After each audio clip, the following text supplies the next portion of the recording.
आप सबको मेरा प्यार भरा प्रणाम जी।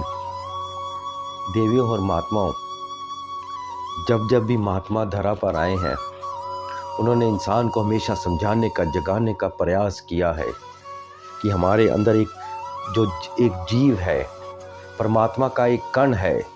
उस जीव आत्मा ने मोक्ष और मुक्ति प्राप्त करनी है। महात्मा आत्मा को वो घर दिखाने आते हैं, वो मुकाम दिखाने आते हैं जहाँ पर शरीर के खामोश हो जाने के बाद उसने सदा सदा के लिए बसना है, सदा सदा के लिए रहना है। वो घर दिखाने आते हैं। और इस जगत में हम हमेशा रहने के लिए नहीं आए। ये देश तो बेगाना है। कबीर साहब कह रहे हैं, रहना नहीं ये देश बेगाना है। ये संसार कागज की पुड़िया, बूंद पड़े गल जाना है। ये संसार भोर का तारा, सूरज उगे छुप जाना है। और हम देखते हैं, जब किसी मुर्दे को चार व्यक्ति अपने कंधे पर उठाकर लेकर जा रहे होते हैं, आगे चलने वाले बोलते हैं राम नाम और पीछे चलने वाले बोलते हैं सत्य है।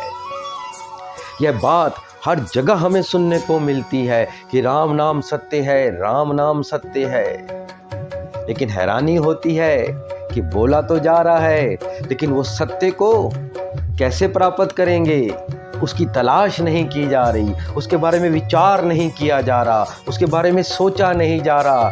खाली बोला जा रहा है कि राम नाम सत्य है। और महात्मा कह रहे हैं, किसे सुना रहे हो, किसे बताने का प्रयास कर रहे हो, किसे जगाने का प्रयास कर रहे हो? उस मुर्दे को, उस शव को, जिसकी जीवात्मा शरीर से निकल गई है, जिसकी सांसें थम गई हैं, उस मुर्दे को सुनाया जा रहा है। भले मानसों, उसको नहीं सुनाना, अपने आप को सुनाना है। उनको सुनाना है जिसकी सांसें चल रही हैं। और जब तक सांस चल रही है, राम नाम बोल सकते हैं। और सांस के बंद हो जाने के बाद ना राम बोल सकते हैं, ना राम को, ना सत्य को जान सकते हैं।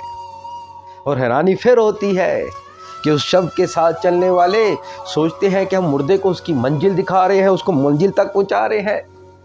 अरे नहीं, बल्कि सत्य तो ये है कि मुर्दा हमको हमारी मंजिल दिखा रहा है कि मुझको भी यहाँ पर आना है। दास ने वो छोटी सी कहानी सुनी है। एक फकीर एक गांव के बाहर एक चौराहे पर बैठा था। वहां से एक राहगीर गुजर रहा था। राहगीर ने फकीर से पूछ लिया, बाबा, बस्ती को कौन सा रास्ता जाता है? फकीर ने कहा, बस्ती बाएं हाथ की तरफ चले जाना, फिर थोड़ा सा आगे जाना, बस्ती में पहुंच जाओगे। फकीर राहगीर चल पड़ा जैसे फकीर ने बताया था। आगे चलते चलते मरघट पहुंच गया, शमशान पहुंच गया। उसने देखा आगे तो मरघट है। उसे फकीर पर बड़ा क्रोध आया।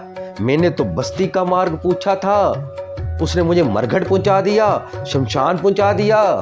वापस चौराहे पर आया और संत पर गुस्सा किया, आपका दिमाग तो ठीक है, कहीं पागल तो नहीं हो, आदमी हो या क्या हो? फकीर ने पूछा, क्या हुआ? राहगीर ने कहा, मैंने तो आपसे बस्ती का रास्ता पूछा था, आपने मुझे मरघट भेज दिया। संत ने कहा, तुमने बस्ती का पता पूछा था, मैंने बस्ती का पता ही बताया। राहगीर ने कहा, भाई हद हो गई, वह बस्ती नहीं मरघट है। तुम्हें इतना भी नहीं पता कि मरघट किसे कहते हैं, बस्ती किसे कहते हैं? फकीर मुस्कुराया, बोला, तुम ही बता दो, बस्ती किसे कहते हैं, मरघट किसे कहते हैं? राहगीर ने कहा, सीधी सी बात है, जहाँ जो लोग बसते हैं वह बस्ती है, जहाँ मुर्दों को दफनाया जलाया जाता है वो मरघट है। फकीर ने कहा, तुम जिसे बस्ती कहते हो उसे मैं मरघट कहता हूँ, क्योंकि यहाँ हर आदमी मरने की तैयारी में बैठा है। कोई आज मरेगा, कोई कल मरेगा, कोई परसों मरेगा, हर रोज कोई ना कोई मर रहा है। और जिसे तुम मरघट कह रहे हो उसे मैं बस्ती कहता हूँ, क्योंकि बस्ती का मतलब होता है जहाँ बसने के बाद उजड़ा नहीं जाता। जो बस गया सो बस गया, फिर एक बार बस गया फिर उजड़ता नहीं है, वह बस्ती है। और असली मरघट उसे कहते हैं जहाँ हर पल हर क्षण प्राण घट रहे हैं।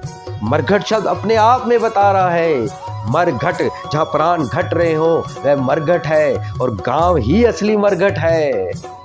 कबीर साहब कह रहे हैं साधो ये मुर्दों का गांव है।